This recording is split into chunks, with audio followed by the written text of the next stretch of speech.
14, and today we're going to talk about Whitbread, who they are, what's their business strategy, their HR strategy and practices, and their success.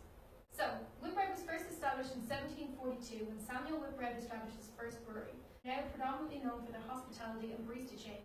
Whitbread is the largest hotel brand in the UK, and Louise Smalley, the HR director, has said her most important HR principle is her investment in people. In 1742 they opened their first brewery, in 1987 their first travel inn.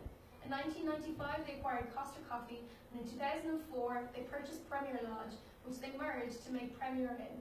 In 2016 they opened their first international Premier Inn in Dubai, followed by in India in 2007. In 2012 they opened over 100 Costa Coffee. They now have over 50,000 rooms of Premier Inn across the UK. In the early days, Whitbread centred their strategy around innovation and market and profitable growth.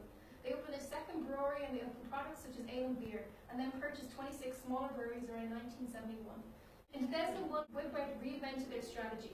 They sold all their breweries and pubs and decided to focus on the restaurant and hospitality business. Whitbread based their strategy around the philosophy that we put the customer at the heart of everything we do, which can clearly be seen in their model Whitbread way.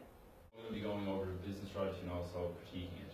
So the four cogs of Whitbread's current strategy are winning teams, which is constructing highly engaged teams, customer heartbeat, which is constant focus on developing new products and services, profitability growth, which is creating shareholders' value, good together, which aims to be a force for good, for customer well-being and the environment. So I'm going to critique that now using Burt Marker's technique, which involves going through internal consistencies.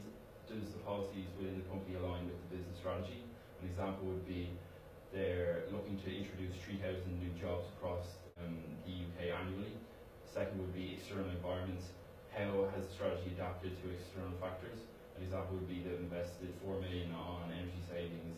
Advantages: does the strategy give Whitbread a competitive advantage? An example of this would be since implementation they've garnered 11.9% increase in profit, and they've garnered a 12.9% profit from capital investment. And the last would be feasibility: are the resources available to Whitbread to implement this strategy? And an example of this is they received 4.3 million investment from the government on their training programs. Talking about Whitbread's HR strategy. So Whitbread's HR strategy is closely aligned with the business strategy, with a constant emphasis on engagement and resourcing, organisational development, employee well-being and corporate social responsibility. So engagement and resourcing. Whitbread creates healthy emotional well-being and positive energy, which is reflected in their 50,000 employees.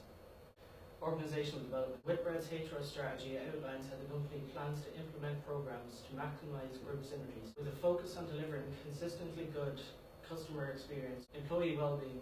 Whitbread's emphasis on employee well-being is evident through their approach to risk management, which is vital to the success of the delivery of their HR strategy.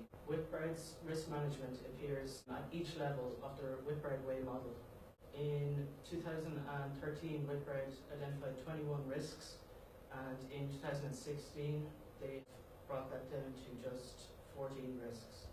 Corporate social responsibility. It aims to be a force for good in communities by managing the business ethically.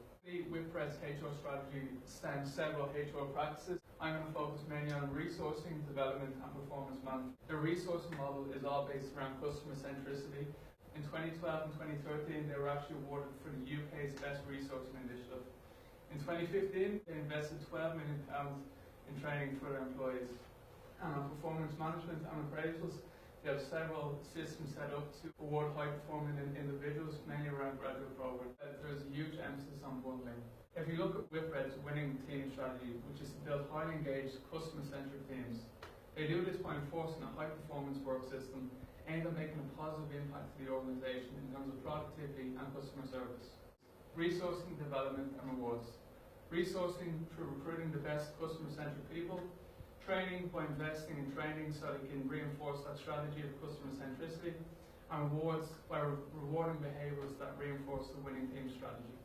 Last but not least, if we take each element of the business strategy, firstly, winning teams. In 2016, Whitbread were rewarded for the Graduate Employer of the Year, which was enabled them to build highly engaged teams coming into the company. In 2016, they placed 10th in the UK for customer experience excellence, and that was a reward carried out by KPMG. In 2015, stakeholders' return on investment was 15.7%, and then finally, good together. In 2015, Whitbread's employees donated over £320,000 to good charities across the UK.